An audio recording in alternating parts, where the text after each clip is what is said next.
Corona পরিস্থিতিতে ভারতকে চাপে ফেলতে বাংলাদেশকে কাছে টেনে নিতে চাইছে চীন। ভারত বাংলাদেশের মধ্যে ভ্যাকসিন ইস্যুতে চলতে থাকা টানাপোড়েনের ঘি ঢালল বেজিং।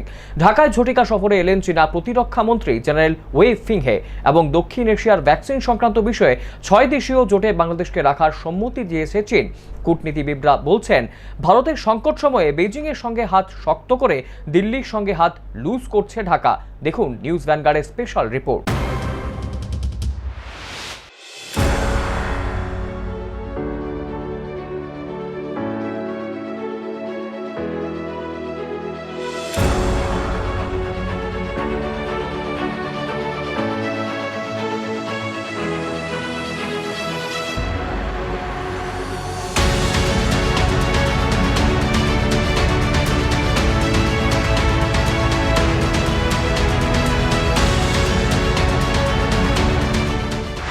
গোটা বিশ্বজুড়ে চলছে করোনা আবহ।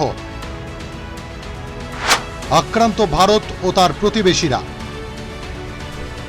কিন্তু এই মুহূর্তে করোনায় সব থেকে বেশি অ্যাফেক্টেড ভারত।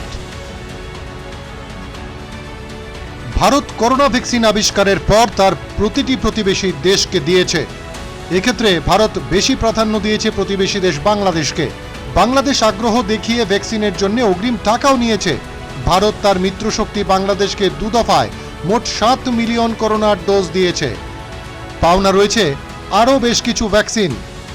বর্তমানে বাংলাদেশ থেকে ভারতের করোনা অবস্থা কয়েক গুণ খারাপ। এই পরিস্থিতিতে ভারত বাংলাদেশকে তার পাওনা ভ্যাকসিন মিটিয়ে দিতে পারছে না। তার জন্যে কিছুদিন সময় চেয়ে নিয়েছে, আর তাতে আতে ঘা লেগেছে বাংলাদেশের।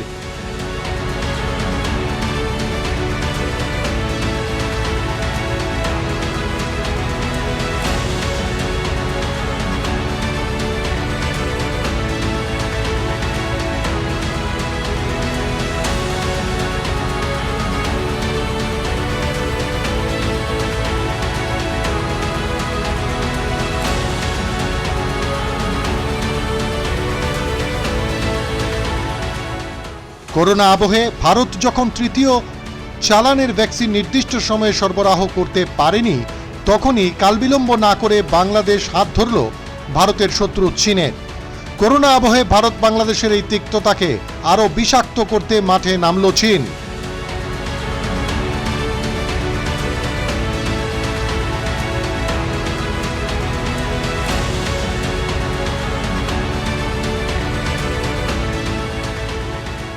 মঙ্গলবার ঝটিকা সফরে ঢাকায় এসেছিলেন চীনের প্রতিরক্ষা মন্ত্রী জেনারেল ওয়ে ফিংহে। ঢাকার শাহজালাল আন্তর্জাতিক বিমানবন্দরে তাকে স্বাগত জানান বাংলাদেশের বিদেশ প্রতিমন্ত্রী শাহরিয়ার আলম। বাংলাদেশ সেনাবাহিনী প্রধান জেনারেল আজিজ মোহাম্মদের সঙ্গেও পৃথক বৈঠক করেন চীনা প্রতিরক্ষা মন্ত্রী জেনারেল ওয়ে ফিংহে। বাংলাদেশ ও চীন বলছে, মুজিব বর্ষ উপলক্ষে চীনা প্রতিরক্ষা মন্ত্রীর এই ঢাকা সফর, কিন্তু আন্তর্জাতিক কূটনৈতিক মহল বলছে অন্য কথা। মূলত ভারত বাংলাদেশে ভ্যাকসিন সংক্রান্ত ইস্যুতে আরও ঘি ঢালতেই ঢাকা সফরে এসেছিলেন চীনের প্রতিরক্ষা মন্ত্রী। করোনা পরিস্থিতিতে ভারত এখন বেকায়দায়। রাজধানী দিল্লিতে জ্বলছে গণচিতা। দেশের 4 মহানগরী সহ গোটা দেশে চলছে মানুষের মরক। এই পরিস্থিতিতে বাংলাদেশকে পকেটে পুরে ভারতকে চাপে ফেলার রাজনীতিতে মত্ত হয়ে উঠছে চীন, বলছেন ভারতীয় কূটনীতিকরা। চীনা প্রতিরক্ষা মন্ত্রীর সঙ্গে করোনার ভ্যাকসিন নিয়ে আলোচনা করেছে বাংলাদেশ, চেয়েছে সাহায্য। ঢাকার জন্য দরাজ হাত বাড়িয়ে দিয়েছে বেজিং।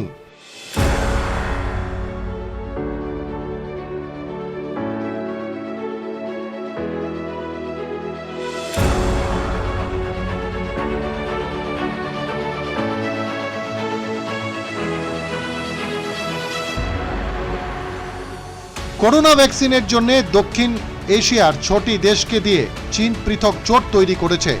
এই জোটে বাংলাদেশকে রাখার জন্য বেজিংয়ের কাছে আর্জি জানিয়েছে ঢাকা। ঢাকার আর্জি সাদরে গ্রহণ করেছে বেজিং। এই জোটে নেই ভারত।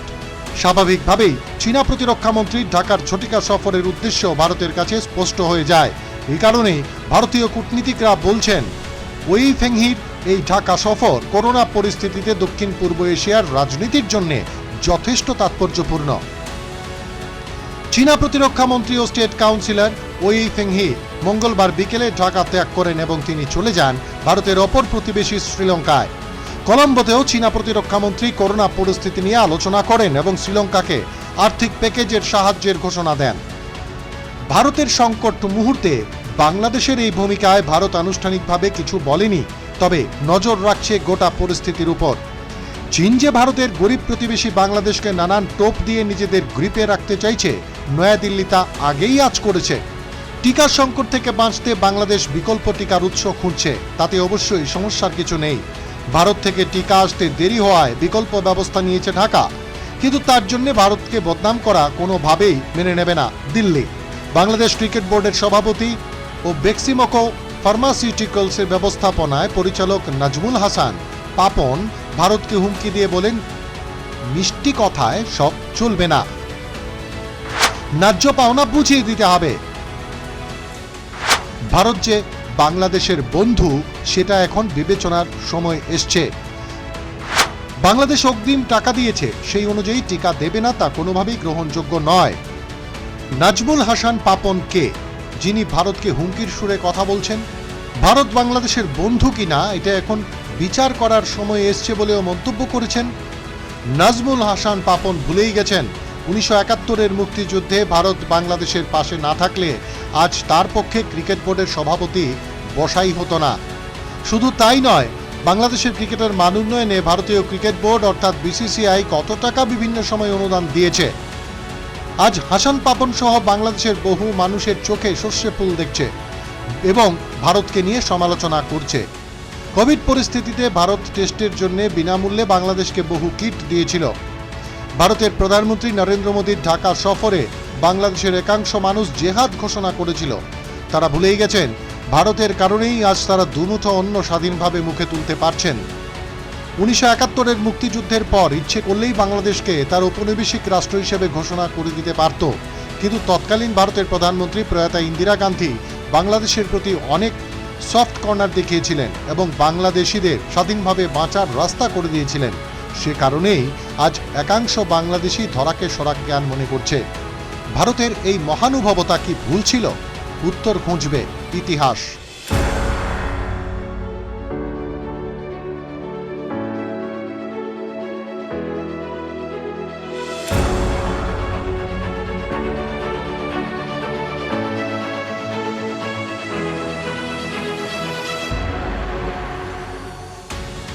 ডেস্ক থেকে অভিজিৎ ঘোষের রিপোর্ট, নিউজ ভ্যানগার্ড।